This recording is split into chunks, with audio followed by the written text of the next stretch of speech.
For 3 years, Laura Pearson has been employed by the hospital. She didn't consider herself a medical expert but rather a regular nurse in the trauma ward. As we all know, trauma work is always in high demand, and Laura had first-hand experience with this. Although treating fractures, bruises, and sprains was only the tip of the iceberg, there was a lot of hidden work that needed to be done. Laura's compliance and dependability were valued by management, who exploited her for their own gain. Laura was the one who often worked night shifts and filled in for her colleagues when they were sick. If anyone else were in her shoes, they would have immediately protested and demanded a raise. But Laura was different. She always prioritized her patients and then thought about herself.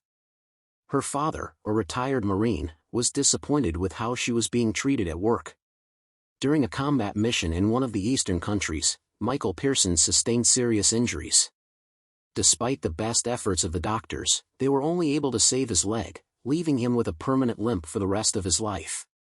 The transition to civilian life was challenging for the former Marine, primarily due to his disability, which prevented him from securing a stable job. Without his loving girlfriend Sally, Michael would have struggled even more to adapt to civilian life. Sally provided the care and support that Michael had never experienced before, having grown up in an orphanage. They got married in a modest ceremony and purchased a small house on the city outskirts, starting their life together as a family. Initially, the couple faced numerous challenges, largely due to Michael's inability to find his place in the job market, leading to a series of short-lived employments. The man's physical limitations due to his disability greatly restricted his employment options, ruling out any job that involved physical activity. Luckily, Michael had a talent for repairing appliances, which allowed him to open a small repair shop. Despite his hard work, he charged a reasonable fee for his services. His exceptional skills as an inexpensive repairman soon gained him a wide customer base beyond the city limits. After running his repair business for about a year, Michael could finally afford to purchase a pre-owned car, marking a significant milestone for the young couple. They felt optimistic about their future and believed that things were finally looking up. However, their happiness was short-lived when Sally became pregnant. Michael was overjoyed at the prospect of becoming a father and was ready to do everything he could to support his family. Unfortunately, their joy was soon eclipsed by unforeseen circumstances. Sally and Michael's world was shattered when Sally experienced a miscarriage, leaving them to cope with immense grief. It took them a long time to heal from the devastating loss, but eventually, they decided to try for another child. Unfortunately, medical complications prevented Sally from carrying the pregnancy to term, leaving the couple feeling helpless. After numerous attempts and failed pregnancies, they made the difficult decision to adopt a child from an orphanage. Sally took charge of the adoption process and went through the personal files of several children. She asked Michael if they could adopt a baby girl, even though he may have preferred a son. Michael was supportive of Sally's choice, and she showed him a photo of a cute 1-year-old girl named Laura. Sally explained that she wanted a daughter to be friends with in the future, and Michael was delighted with the idea. "What's the name of this little princess?" he asked, smiling. "Her name is Laura, and she's already started speaking a few words," Sally replied. Sally responded with pride. On that particular night, the couple made a life-altering decision to adopt a baby girl, who quickly became their beloved daughter. They never lied to Laura about her adoption and never hid the truth that they were not her biological parents, but the little girl never felt any different and loved her parents deeply. However, tragedy struck when Sally Pearson passed away prematurely, just 2 days before her 45th birthday, leaving Michael devastated and struggling to cope with the loss. At the time of her passing, Laura was already 18 years old and took on the role of a caregiver, dedicating herself completely to her father as his health deteriorated with age. Laura even enrolled in a nursing program so she could provide assistance to her father at home. Michael was grateful for his daughter's devotion and was determined to do everything in his power to ensure her happiness, but he couldn't help but worry about her personal life. The man had been hoping to find a military family for Laura to marry into, but despite Michael's efforts, nothing seemed to work out. When her work shift ended, Laura hurried home to administer painkillers to her father, whose injured leg had been causing him increasing discomfort over time. Michael's condition had worsened to the point where he was unable to sleep or rest peacefully. One day, After being discharged from the hospital, Laura decided to take the underpass as it was the shortest route home. The underpass had a certain atmosphere, filled with homeless people, street musicians, and vendors selling all sorts of items. Laura had been through it many times before and knew that anything could happen in such a place. Laura was taken aback by the scene that unfolded before her in the underpass that day. It all started with 3 intoxicated men who were assaulting a poorly dressed individual passing by. The men appeared to be completely indifferent to the other people present in the underpass. Other homeless individuals who were standing at a distance seemed hesitant to intervene in the matter. They were afraid to get involved in a potentially risky situation. The 3 aggressors had already inflicted considerable damage on the young man, exacerbating his already dire situation. Laura couldn't possibly turn a blind eye to such brutality and rushed into the fray without hesitation. Using her quick thinking, the intelligent nurse tricked the attackers by posing as an off-duty police officer. The sight of the furious woman frightened the attackers and they started to retreat slowly.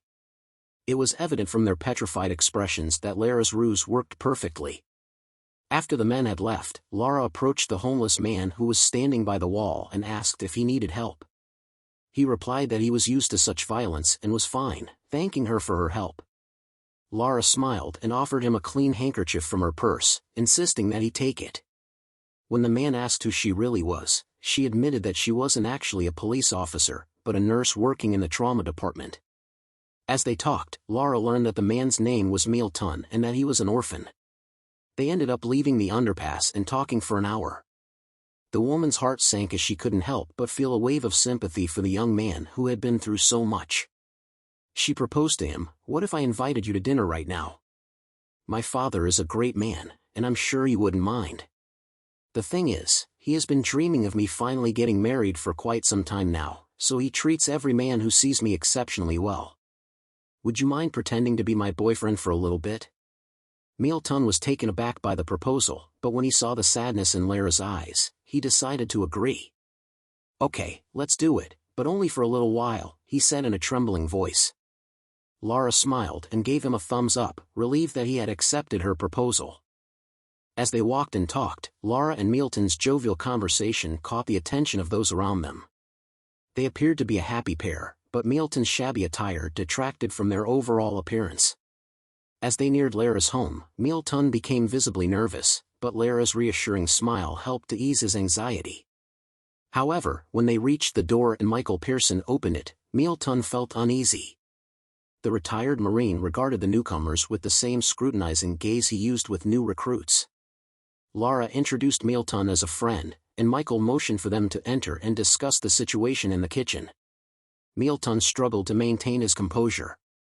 Milton glanced over at Laura, hoping for some kind of support or encouragement, but she was focused on her food and avoided making eye contact with either of them. It was clear to Milton that he was not what Michael had in mind for his daughter. Nonetheless, he made an effort to engage in small talk with the retired Marine, hoping to win him over with his personality, if not his appearance. As they finished dinner, Michael excused himself and retired to the living room to watch the news, leaving Laura and Milton alone in the kitchen. Laura turned to Milton and apologized for her father's behavior, explaining that he could be a bit gruff at times. Milton reassured her that it was no problem and that he understood where her father was coming from. Despite the uncomfortable situation, the two of them continued to chat and joke with each other, their easy banter making the tension in the room dissipate. After the meal, Laura surprised Milton by asking him to stay longer. "You can't just leave after dinner, my boyfriend," she said, with a smile. Milton sighed, feeling more and more uncertain about the situation, but he knew he couldn't refuse at this point. As the night wore on, Michael's attitude towards Milton began to soften, and he even offered him some old clothes, though he couldn't resist commenting that a military uniform would suit him better. "Not everyone is cut out for the Marine Corps, Dad," Laura quipped, aware of her father's disapproval. Michael scowled and retired to his room, still feeling suspicious of Milton. However, the next morning, everything was in its place, and no valuables were missing. Laura and Milton, being the respectable individuals they were, spent the night in separate rooms and maintained proper decorum. As the days went by, Milton became more and more accustomed to his new lifestyle and even offered to assist Mr. Pearson with his repair work. At first, the retired Marine declined his help, but eventually relented and even taught Mealton some basics of the trade. Mealton soon discovered that Mr. Pearson needed funds to upgrade his shop, as his competitors had already established large service centers while he remained confined to his cramped workspace. As time passed, the relationship between Laura and Mealton grew beyond their initial arrangement, and they became a genuine couple. Michael Pearson eventually came to terms with the fact that his daughter had chosen to be with a man who had once been homeless. Michael came to the realization that despite Mealton's poverty, he was actually a good match for his daughter. However, after living in the house for a month, Mealton suddenly disappeared without a word. Michael speculated that Mealton couldn't give up his old way of life, comparing it to his own temptation to go back to the Marine Corps. Laura, however, was left in tears as she revealed to her father that she was pregnant. Michael was quick to place blame on Mealton, assuming that Lara's news scared him away. To Lara's surprise, Mealton had returned after disappearing for weeks, and he was dressed in a business suit, holding a large bouquet of roses. Lara was shocked and couldn't believe her eyes. Mealton apologized for pretending and not telling her the truth earlier, and Lara couldn't help but forgive him. The unexpected turn of events made everyone reconsider their initial judgment of Lara and Mealton's relationship. Earlier, Lara's colleagues had looked at her with contempt for taking in a homeless man and having his baby, but now they were amazed by Mealton's transformation. Lara gazed at the man with a perplexed expression, prompting him to recount his bewildering tale. It turned out that he wasn't actually homeless, rather, he was the son of a wealthy magnate named Joshua Beggar. In a desperate bid to find someone who would love him for himself and not his riches, Mealton had disguised himself as a destitute person and hit the streets in search of his soulmate. Admittedly, his plan was hopelessly idealistic, but it was the best he could come up with at the time. After meeting Lara, however, Mealton saw something exceptional in her that would eventually change his entire perspective on life. Even his fruitless relationship with Michael Pearson wasn't reason enough to give up on his relationship with Lara. With the truth finally out in the open, Mealton knelt down and proposed to her. Michael watched the scene unfold from a distance and was so moved that he couldn't hold back his tears. A month went by, and despite the challenges that the former Marine faced, he felt as though a huge weight had been lifted off his shoulders. Mealton assisted his future father-in-law in establishing a service center for fixing household gadgets. After tying the knot, Mealton and Lara began living the life they had both longed for. To the pleasure of Michael Pearson, there were no longer any secrets between the couple, as was the case when their romance was in its infancy. Watch this next video on your screen.